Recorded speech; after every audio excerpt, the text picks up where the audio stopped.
Welcome back to On TV. In the studio today, I have Sandra Rousseau, a local historical author who just released her second book, Sault Ste. Marie and Beyond, A History of Its People, 7th to 21st Centuries. So Sandra, can you just talk a bit about your book? Sure, I'd be happy to. This book has only been out about a month. It actually took me a number of years to write because there was a lot of research. A lot of people, they know about the Sioux from the 1800s onward, but they don't know that in the 1600s and the 1700s, there was a lot going on here. The only reason we know what was going on at that time was because the Jesuit priests were here, and they had to write everything that was going on around them. So it focuses on the two Sioux at that time were one, and the neighbors were Mackinac Island.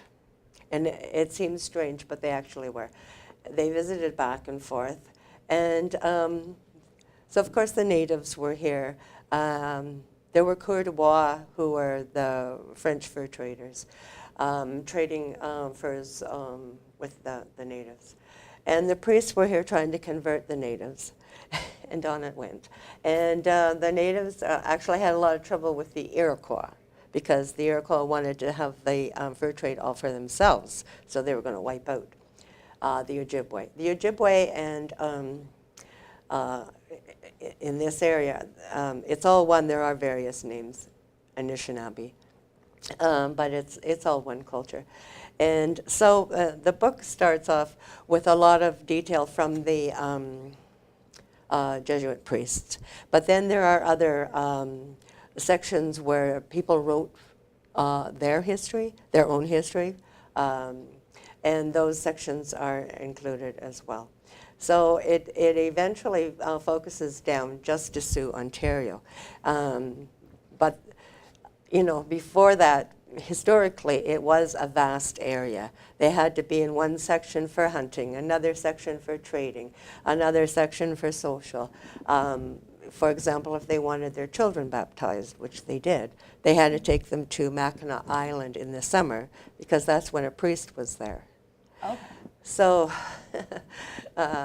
it wasn't just one little area. It's so simple now. We can live here, we can go to work here, we can go shopping here. If we have a camp, it takes no time to get there. But for them, it was more widespread for all the different things they had to do. And of course, they had to paddle all the way to Montreal in a canoe. Okay. Yes, so they went down to Georgian Bay. They went along the French River, Lake Nipissing, Ottawa River, St. Lawrence River, to Montreal. And at that time, Canada's economy was the fur trade. So it was a very important industry, and it was a lucrative industry as well. And so it comes up to the current time, but it focuses on people. I don't think that there isn't a book that has all of the Sioux history in it. There's a little information here and there, but nothing all in one book. So anybody who has read it really enjoys it. And this is for sale for $20, and it's available at the Old Stone House, Shabby Motley on Queen, the Superior Sensations Cafe, it's a mouthful, in the Station Mall. It's beside the pharmacy. It's the former Westport Cafe. And also Scott Coffee. It's between Lowe's and Value Village. Okay. And so there's there, and I guess that's 4 places. And I'm simply at sandra.rousseau@hotmail.com. If anybody, sometimes people want to send comments, and so that's fine. They do that. At the same time, a book that I wrote 6 years ago, it's called American Attempt to Take Canada. It was originally self-published, and I had to get it out really quick because of the reenactment starting in 2012. And so now it's been professionally published with, it's got maps and pictures and whatnot in it. But it's basically about the War of 1812 as it applied to this area. So what happened was the Americans declared war. The people on St. Joe Island took a preemptive strike against Mackinac Island and took it over without firing a shot. But there was a lot of little battles after that that went on. So the book tells the story of that. The interest I have in it is because at that time, when the war started, my third great-grandfather lived on St. Joe. He was a clerk for the fur trade. My fourth great-grandparents lived on Mackinac Island. Oh, okay. So I always had this family connection and a family interest in this area because the family's been here for a very long time, and part of my ancestry is Native. Okay. So it goes back even further. Oh yeah, absolutely. That goes back thousands of years. And this one is for sale for $15 at the same place as, or same places as this one is for sale. Okay. So it sounds like you had to do a lot of research to write the second one. Can you just take us a bit through that process? Oh, yes. The research went on for, I don't even know how long it went on. I started this book quite a number of years ago. I had to research what's called Jesuit relations. And they used words in the 1600s that, of course, we don't use today because language evolves. And so a lot of it, you know, you'd be looking at and say, what's he talking about? We just don't use those words. For example, Jesuit relations, we would probably say the Jesuits' journal or the Jesuits' diary.